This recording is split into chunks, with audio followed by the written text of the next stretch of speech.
Biz coğrafiyada oxuyanda elə bilərdik ki, elə məsələn Magellan, James Cook, Christopher Kolumb bunlar ancaq kəşf eləyiblər. Sonra insan həyatda görür ki, hər bir insan öz həyatında bir axtarışçıdır, bir kəşf edəndir. Həyatı, həqiqətləri təbii ki, insanın araşdırma və kəşf etmə marağı əksərən insanlar belədir, ona üstün gəlir. İnsan oyuncaqlarla başlayır və məhəllə, kənd, dünya, şəhər, aləm başlayır kəşf etməyə. Mən bir nağıllar kitabım var idi, qalın bir kitab idi, qısa-qısa nağıllar, onun içində müxtəlif nağıllar var idi və bu araşdırma, kəşf etmə mövzusu mənim üçün orada bir nağılla başlamışdı. Yəni bir anlayış olaraq bunu beynimə düşməyə. Yoxsa təbii şəkildə fiziki, bioloji olaraq insan elə yaradılıb ki, axtarır, kəşf edir. Amma bunun fərqinə varmaq bəzən insan üçün bir şeirlə, bir nağılla olur. O nağıllar kitabımda hələ də yadımdadır. Üzü də kitabım biraz cırılmışdı. Kəndin klubunun kitabxanasından götürmüşdüm onu. Və elə oxuyurdum, vermirdim, gecikdirmişdim. Bir müddət qaldı məndə, yadlarından çıxdı. Ancaq sonra apardım, qaytardım ki, başqaları da oxusunlar. Bizim Cənubi Azərbaycanlı bir yazıcı var idi, keçən əsrlərin yazıcısı idi, Səməd Behərəngi. Onun bir hekayəsi var, Balaca Qara Balıq hekayəsi. Balaca Qara Balıq orada öz yaşadığı gölməçədə artıq ona dar gəlir, bir yerdə qalmaq istəmir. Dünyanı kəşf etmək istəyir, dünya okeanına çıxmaq istəyir, müxtəlif kanallar və yollar tapır və çıxır və bir sıra macəralar, çətinliklər başına gəlir. Amma bir aləm təcrübə qazanır və dönür, yenidən öz anasını tapır, öz gölməçəsinə dönür. Belə bir nağıl idi. Buna oxşar bir animasiya filmi də çəkilib. Nemo filmidir, orada balıq haqqındadır, oxşar, bənzərdir. Həqiqətdə hər bir insan kəşf edəndir, hər bir insan axtarandır. Bu, həyat axtarışı fəaliyyətimin uşaqlıqdan başlayaraq ilk dönəmini yada salsam, elə əksər insanlarda öz yaşadığı məhəllədən, kənddən belə olur. Məsələn, mənə demişdilər ki, oyna, həyatda oyna, həyatdan çölə çıxma.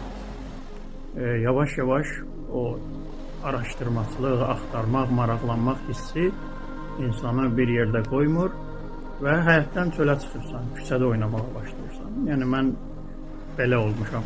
Sonra dedilər ki, bəs yuxarı kənddə getmə, uzaqdır. Orada, nə bilim, döyərlər səni, yıxılarsan, xəndəyə düşərsən, filan, sürüşərsən dərədən, təpədən. Mən bir uzun müddət yuxarı kənddə getmə haqqında bu barədə, bu mövzuda bir sərhəd zehnimdə var idi. Sonra bir dəfə, iki dəfə dostlardan, uşaqlardan elə yavaş-yavaş əl-ələ tuta-tuta oynaya getdik, çıxdı yuxarı kəndə və tez qayıtdı. Yenə də öz köhnə ərazimizdə, necə deyirlər, territoriyamızda başladıq oynamağa. Amma yadımıza qaldı və yenidən getdik. Bir dəfə yenidən özüm getdim, tək getdim. Biraz da irəlilədim. Görüm yuxarı kənddə nə var, kənd harda qutarır. Marağa bax insanın, uşağın marağına. Və ondan sonra getdikcə kəndin ən sonunda artıq qəribləşirsən də, artıq bu kəndin burasında mən yaşamıram, bura belə qərib gəlir sənə. Kəndin axırına çatanda bizim məscid kəndin axırındadır. Gördüm gözəl bir, böyük bir ev, insanlar yaşayan evə oxşuyur, bir tərəfdən də oxşamır. Pəncərələri, rəngli pəncərələri, qəribə bir pəncərələri var. Sarı, qırmızı, göy pəncərələri paxlava şəklində. Bəzən qəribə bir səs gəlir buradan, sonra azan səsi kimi bilir də adam. Və mənə qəribə gəldi ki, bu mənim kəşfimin ən son nöqtəsi idi. Sonra coğrafiyada oxuyuruq ki, Christopher Kolumb gəlir, kəşf edir yeni torpaqları. Fernando Magellan gedir, Atlantik okeanı, Sakit okeanı fırlanır dünyanı. Onlar da məsələn biri Hindistana çıxır, biri Amerika qitəsinə çıxır və s. İnsanın da həyatı elədir. İnsan kəşf etdikcə o da bir həzz, teoremi tapanda, hər hansı bir trigonometrik məsələni həll edəndə öz kitablarında belə bir nüans var Nəsrəddin Tusinin həyatında ki, kitabı tutardı əlinə və dövr vurardı, fırlanardı. Yəqin ki, o Marağa Rəsədxanasının tədqiqat salonunda olardı yəqin ki. Rəsədxana adıyla biz deyirik, amma əslində bir tədqiqat mərkəzi olub Marağada.